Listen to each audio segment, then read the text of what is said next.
like Hollywood. You live in Oakland now, right? No? Oh, and you're teaching there, right? No. Okay. So my name is Waylon Lewis, and with elephantjournal.com, and I'm honored today to be at the Zen-run Victorian organic serving Boulder, Colorado B&B, Briar Rose, which is directly across the street from Naropa University. And I'm particularly honored, of course, to be here with Malidoma Some. Mm-hmm. Where are you from? Well, I'm from the little country situated in the middle of West Africa that they call Burkina Faso. A long time ago, it used to be called Upper Volta. By the British. Yeah, by the British. And when they gave that up to the French still kept the name. And it was back in 1983 that they changed the name, I believe, into Burkina Faso, which means the land of the proud ancestors. Oh, so that's more of a traditional name? Yeah, it's more of a traditional name, a combination of the two major languages in the area. But the official language in Burkina Faso is French. Huh. And so you go to school, learn C'est French. vrai? Très, très vrai. Right. So speaking of traditional ancestors, you work with sort of your traditional indigenous tradition. What is that spiritual tradition? Well, that's my area of interest, partly because it has a heavy cultural component to it, given the fact that my work has essentially been to bring the culture and the spirituality of my people in this part of the world. And that's what I've been doing for nearly 20 years now. Right. And so the idea of ancestors really occupied a huge amount of space in this kind of work. And that is why it cannot be avoided, really, because it's at the core of everything African and of African spirituality. There's a perception of a continuity from the dead to the living and beyond.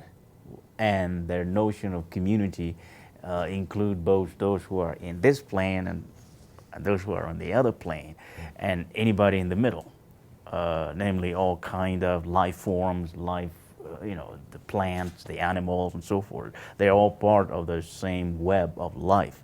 And you refer to that a lot as spirit, right? Yeah, I would call that spirit. Right. But, just understand them.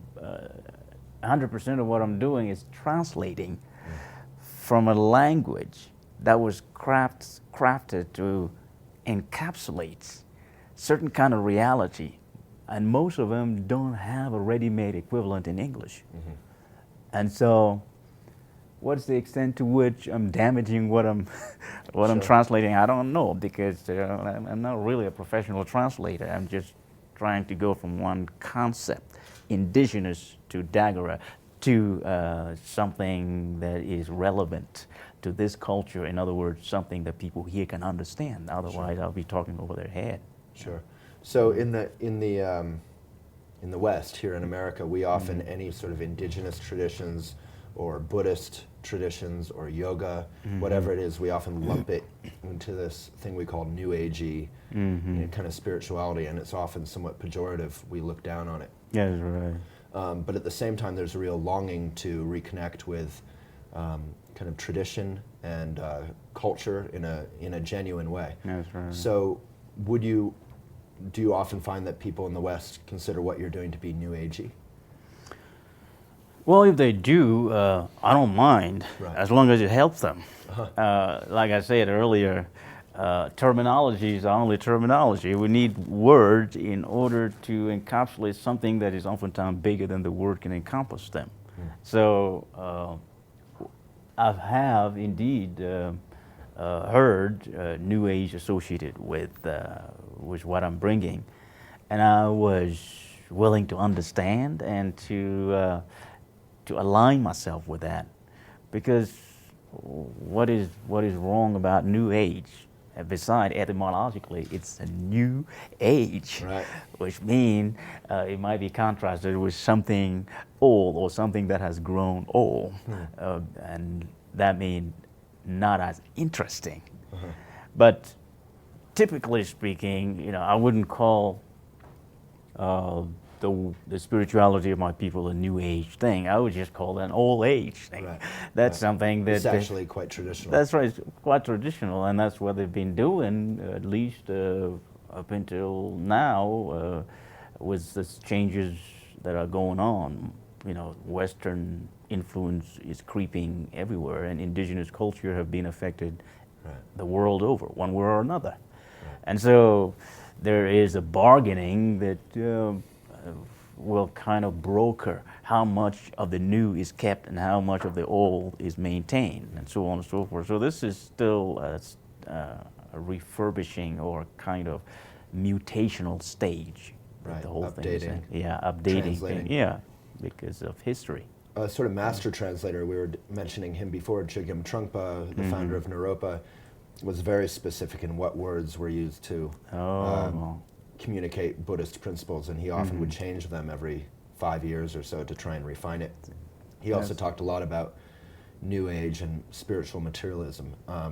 And I read something, an interview you did with Mother Jones that struck me as very interesting. You said for people to really connect and get through, you were talking about racial and cultural differences. In particular, you were saying it's powerful for people to be in a multicultural conference together, and when they encounter that sort of tension, instead of getting in a fight, to stay with that tension, and then at that point they could become connected. But until then, anyone who says we're all one is probably lying.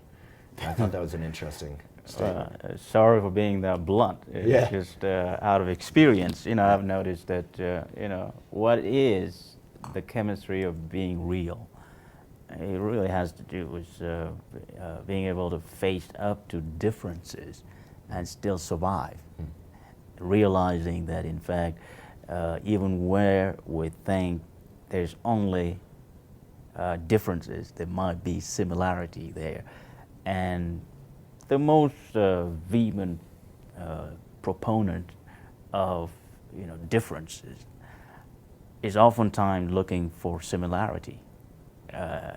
And that's the irony of the whole thing. So when I got the experience that really brought this to focus, I realized this is a really powerful place for enriching the soul and the spirit of a person who is seeking world spirituality or human spirituality, not localized doctrine, dogma, to hang on to as a self-defining principle. So for me, I know that when many people from various cultural backgrounds come together, there is a really challenging opportunity there. It is more than the sum of the people who are meeting. It's an entire history, both spiritual and material, but at the same time, a kind of echo of the very environment that has therefore cradled all these people into maturity and then bringing them together in that fashion. So the whole environment, the trees, the plant, the landscape are all there. And so do I therefore focus on an individual opinion about something that might in the end appear rather petty in the grand scale of things, or I try to read beyond a person's tempestuous language as a struggle to translate a message that he or she is carrying from far beyond, that is articulated from a source that is not this worldly. So eventually the look to see the spirit behind any kind of gesture or attitude is a lot more enriching than to take things at face value and place value judgment based on what You can touch, smell, sense, using the five senses. I was saying to Heather, we were before this interview, that the way you talk about spirit versus sort of what we can see and touch is similar in the Buddhist tradition. There's an idea that none of this is particularly real, that it's all interdependent, kind of cause and effect, and it's here now, but it's not solid, and there's nothing to get attached to. That's right. I wonder how that, in America, particularly with Barack Obama running for president right now, and he just gave a speech on race. I don't know if you heard about that or read it. Absolutely. How does that sort of attitude with the spirit, or seeing through, getting stuck on differences, how does that help us kind of get beyond racial misunderstandings? Well, it does challenge us to look at simple thing, that when all is said and done, we're like children in the same compound, trying to figure out how to be with one another, and having the desperate feeling that there's no daddy or mommy there to tell us this is how you're supposed to behave, because everybody's a kid in the schoolyard or in the village circle, trying to be seen and to see. And so my sense is that what Barack Obama was putting forth has deep ramification into the spirit realm. Because what it says is that down at that level, there isn't differences. And actually, there are differences. No, there aren't. There's no differences. But the point that we need to be attentive to is the fact that when we get stuck on the surface, on appearances, what happens is that we make ourselves more and more vulnerable to the kind of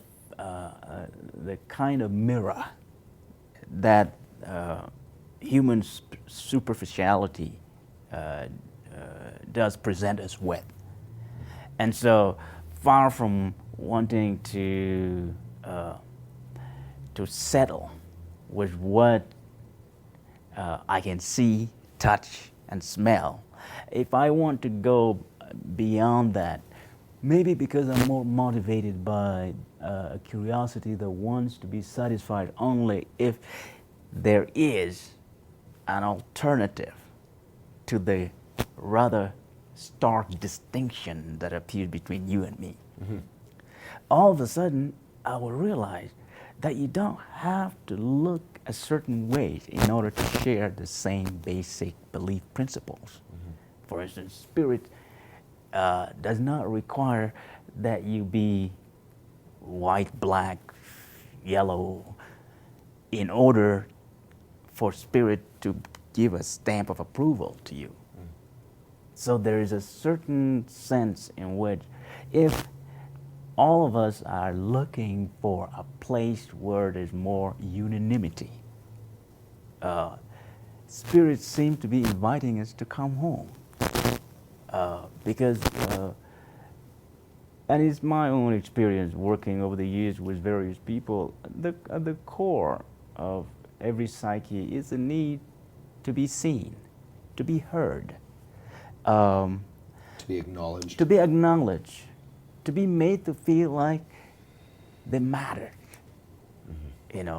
And what exacerbates this whole thing is the increasing ostracism that is manufactured one way or another and placed on an increasing number of people. And so this is the one thing that triggers whatever reaction gets translated into these insolvable differences called race. When in fact, I would not mind using that term in association with real alien, coming from I don't know what corner of the Delta Quadrant it is. I don't know.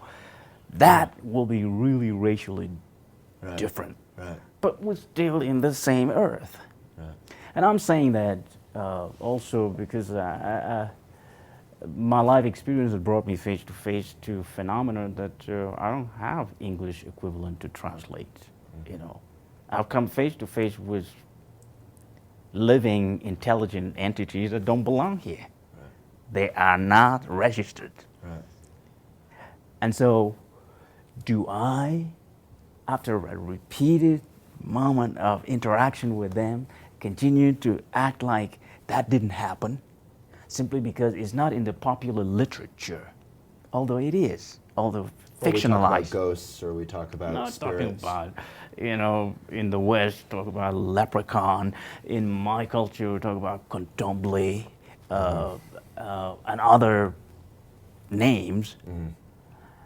Why is it that in a more indigenous culture, these folks are seen as belonging to a planet, a realm that is other than the Earth, and they have the technology to come to us?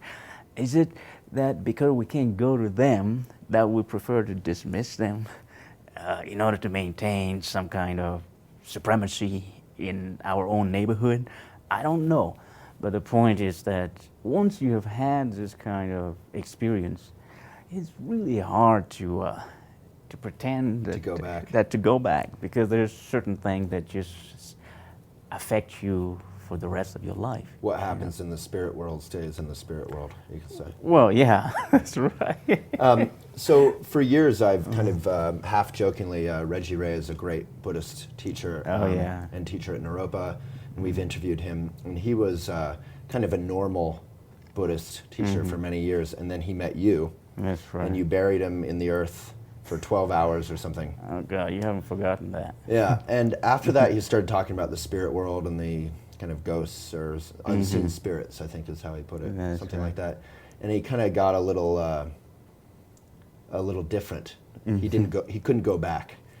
So, what are these rites? What are these traditions that you're introducing to Westerners? And is That's a good question. Basically, you know, just to simplify, I like to call them, elemental ritual, earth-based ritual, the kind that takes into account the magic and spirituality associated with various components that we live with, various components of the reality that surrounds us. In my culture, we refer to them as, for instance, fire. What is the components in there? Beside the fact that it warms us up, it does all kind of thing, good or bad, it doesn't matter. You know, water, its opposite, or so it seems. And then the piece that addresses itself to earth. You know, why bury yourself to the ground? And knowing that from an indigenous African perspective, the earth is just the macrocosm, that's a bigger representation of a house, you know, home.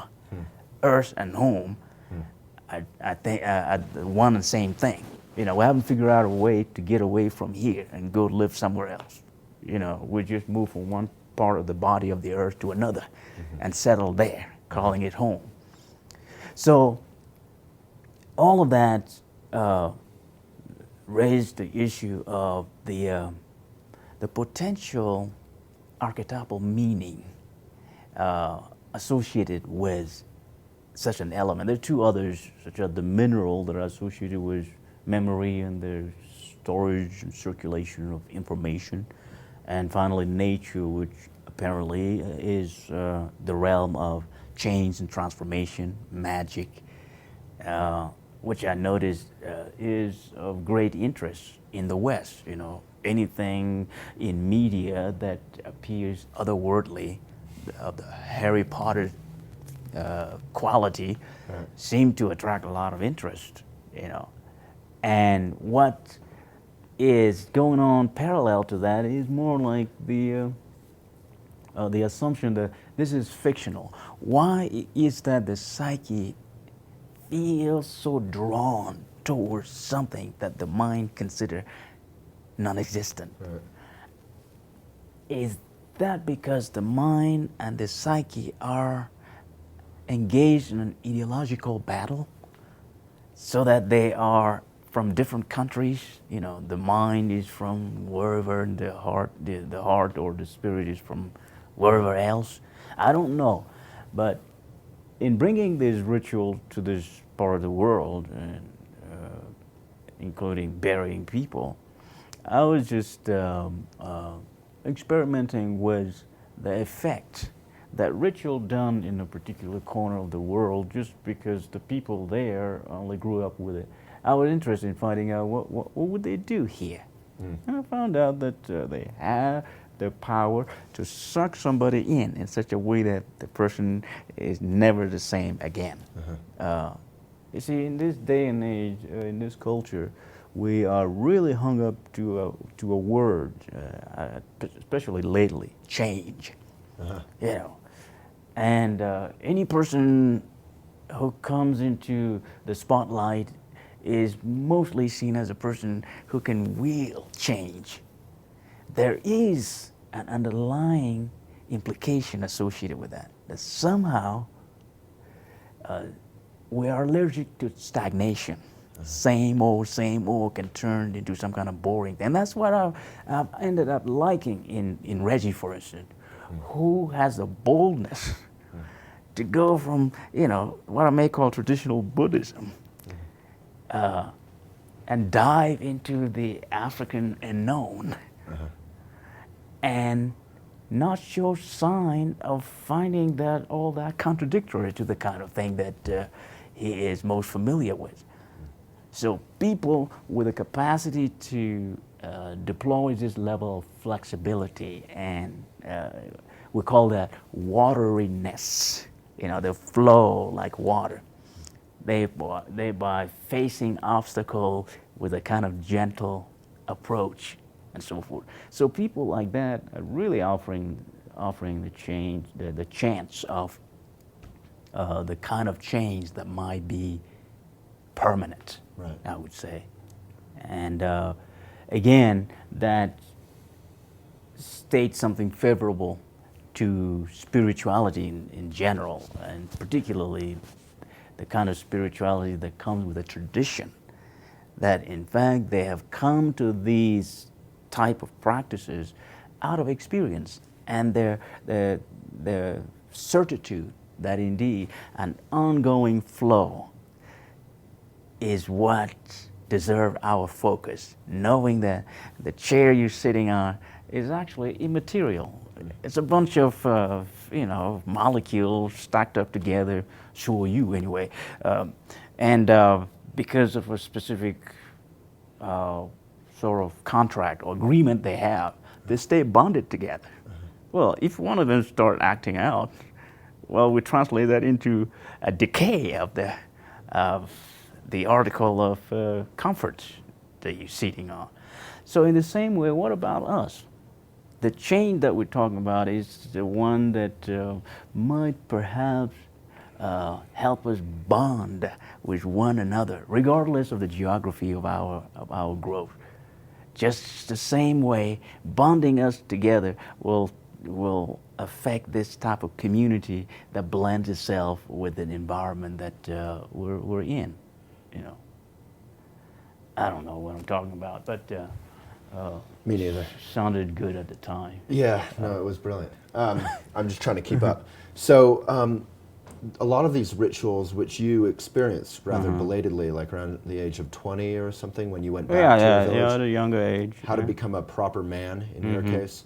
What you do work, I understand, like with Robert Bly and various people are big fans of yours in terms of men's issues. How do we, in this day and age, 21st century, how do we be gentlemen? Well, that's a question of what style of change you want. I mean, the work I've done with those super folks, mostly in the area of ritual, where I was contributing the experience that I had, because that's the only way, or the only thing I knew.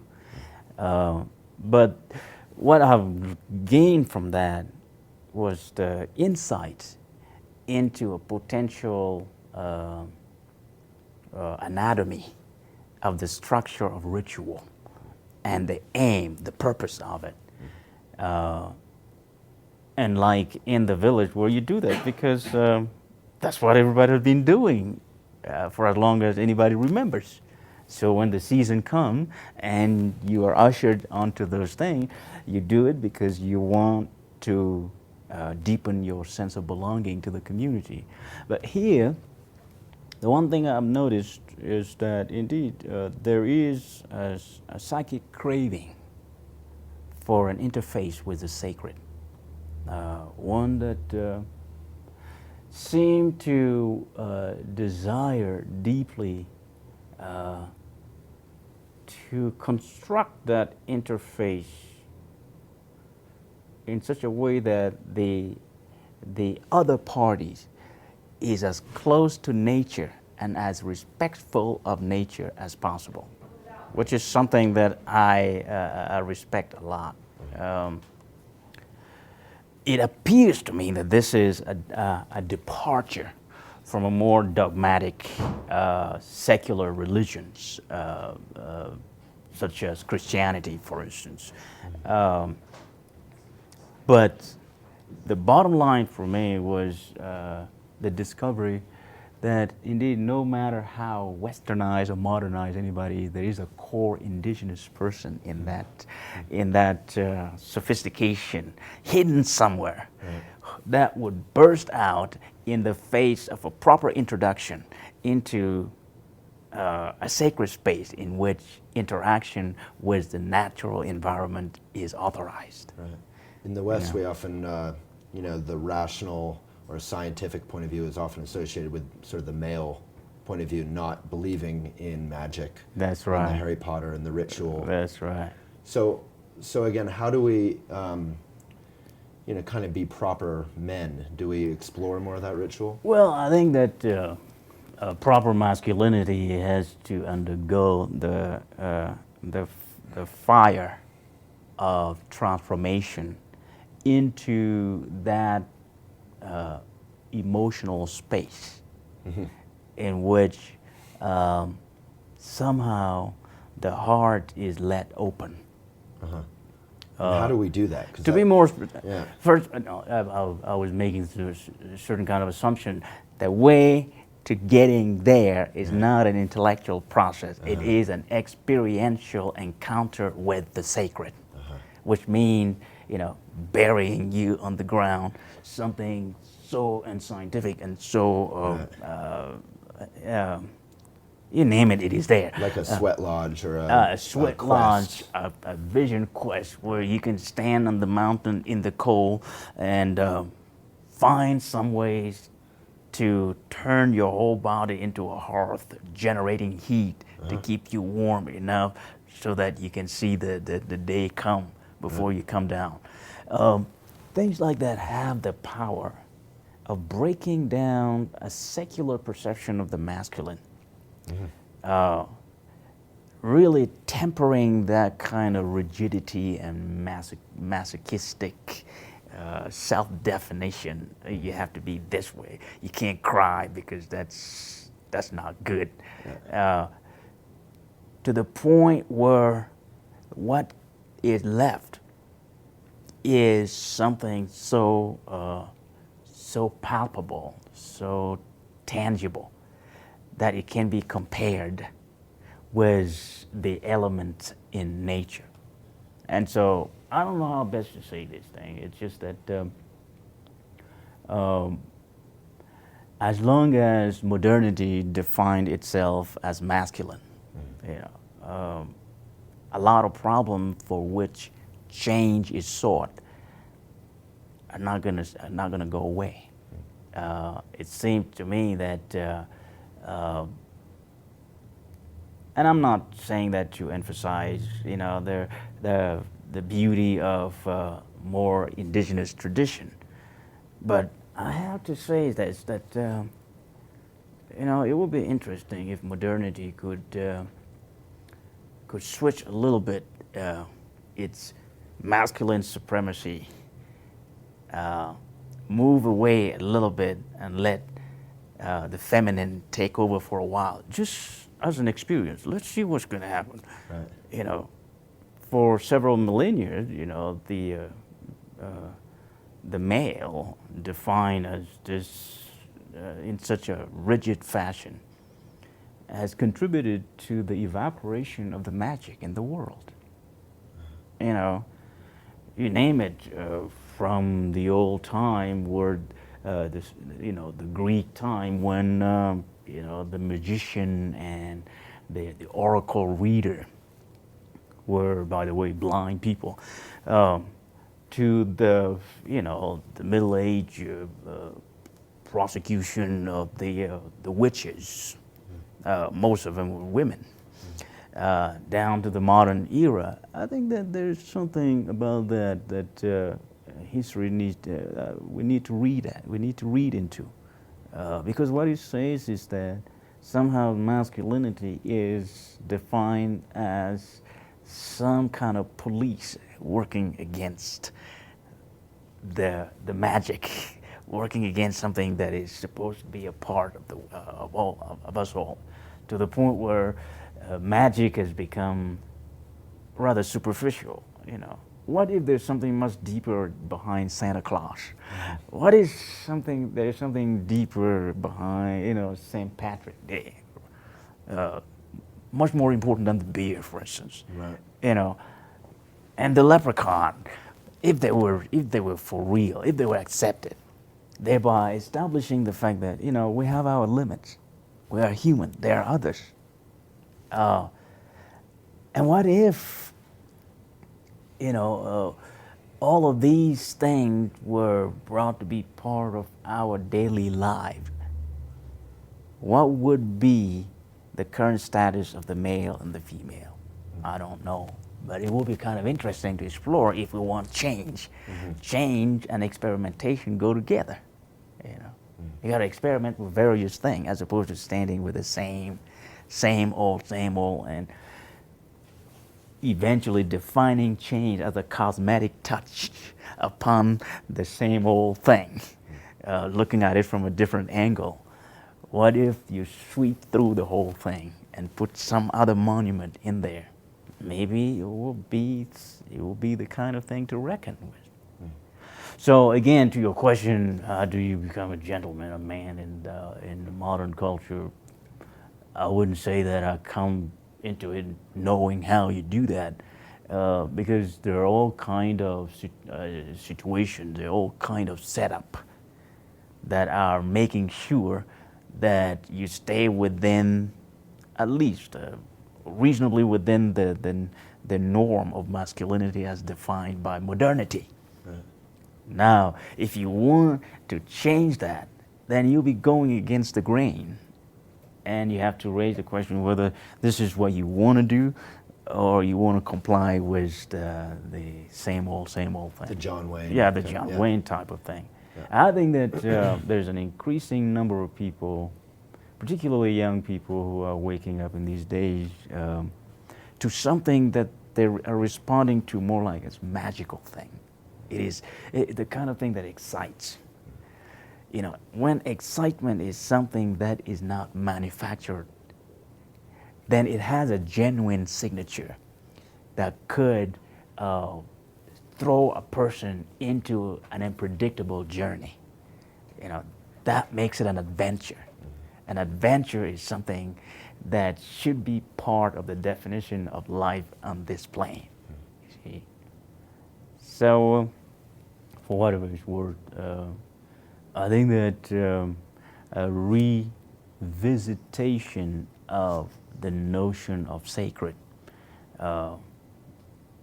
could be a good point of departure to reshaping the kind of perception that we have of our reality and make it perhaps much more inclusive and accepting of the possibility of other realities. Right. We should sit up. So in everyday Western culture, for people who aren't going to have the opportunity perhaps to study with you directly, how do you recommend that people kind of do reconnect with that sacred or with that spirit What are things we can do in our everyday life? Oh, I think you already know some of that. You know, meditating is a good idea. You know, if you can start your day with a moment of silence, where you at least acknowledge that you are one with the cosmos. You know, you are not an isolated individual, ostracized, who needs to go out there and try to figure out a way to survive the day, but actually that you're part of a whole web of life, and you are out there to contribute your share to the vitality of the world. I mean, that's a good start, you know. Coming more from an African perspective, I would say that, you know, if you start your day with an address, you know, word or two to the ancestors, you know, that's what we do. To my ancestors Yeah. or everyone's? To your ancestors, start at home, you know. Okay. Tell the spirit of your grandfather, look, I'm just going to go to school today. You know, I never know what's going to happen. So if you were to walk in your invisibility next to me and really whisper some stuff to me that I can pick up as instinctual or, you know, intuitive, at least I will come home feeling like you've guided me. So can we at least give a shot at that for today? You know, I'm not saying you got to go there in a Christian fashion, kneel on your knees, and then go into this kind of solemn prayer mode as if you're some kind of helpless entity who need all the help you can get. No, I'm just talking about some kind of ways in which there's a companionship with the other world, you know, and that's what is more African than anything. What we do is call out on our ancestors every day and tell them, you know, to at least use their perceptive wisdom to clean up obstacles that might be hiding in the way. Because yeah, although I have two eyes, I can't get it. I don't see dimensionally. So I would actually think of my grandfather or my grandmother if they passed away. Yeah. Yeah. Once you have, I mean, it's at least an African thing that once you shed your physical body, you become a lot more wiser and more perceptive. You know, you see across dimension, which is really nice. I wish I could do that while having the body. Why not? If it's negotiable. The other result of that, your attachment to those who are still connected with you is of such nature that you define your involvement in this world as one that implies you're helping them. You know, so that using the seed of their instinct and intuition to lodge pieces of information that they can translate in their own way as, oh, I like this, oh, I like that. Oh, you know what, I feel like I'm going to go to the mountain today. When in fact, it's your grandfather who came to you and said, look, there's something I want to show you up there in the mountain. But if your grandfather were to show up and say, look, come on, let's go, you'll freak the hell out of you. Whereas talking to your instinct, to your intuition, and thereby making you feel like, oh, you have developed suddenly a liking or an interest in going to the mountain, that gives you a certain kind of autonomy. You know, it still gives you a kind of autonomy. Yet it was your grandfather's opinion That's helping you, guide you. that helping and guiding you in that way. Right. So there's something about that to at least experiment with, and on the basis of the positive result, at least lend credence to it. You know, why not? You know. So a final question. I know we're running out of time, but Yeah. Particularly in your childhood, and also in your nation's history, there's been a lot of suffering. What is your view? Is the spirit, is that our basic human nature? Is that a positive human nature? And if so, why do we cause each other so much suffering? Spirit is definitely our basic nature. And more often than not, suffering is a signal that something radical wants to change. More often than not, the pain that we experience is the expression of the physical when hit by the demand of the other world for a radical transformation. And so, in a cosmic perception or cosmic scale, what we see as suffering, disease, hunger, and so forth, that's actually a message embodied by certain people and directed at the world to read. And when we don't read that, it means that the same thing will reoccur somewhere under a different form. We see the same thing in this part of the world. When somebody shows up somewhere with a gun and just shoot anything that moves, we can, in our narrow-mindedness, lay blame on the person. But also, in the cosmic scale of the thing, we can see that person as a potential carrier of a message that has been ignored over and over and over. And so all of that boils down to what? It boils down to, us needing to invent a meter to measure the level of our compassion. Not to just say that we are compassionate, but have a way of pointing a device at you and saying, oh, you have 10% of compassion. You're out. Right. Or, you point it over there and, oh, that's 25%. You're starting to qualify or something. Right. But, short of these things, what we say may not be what we mean, and what we mean may not be what we communicate.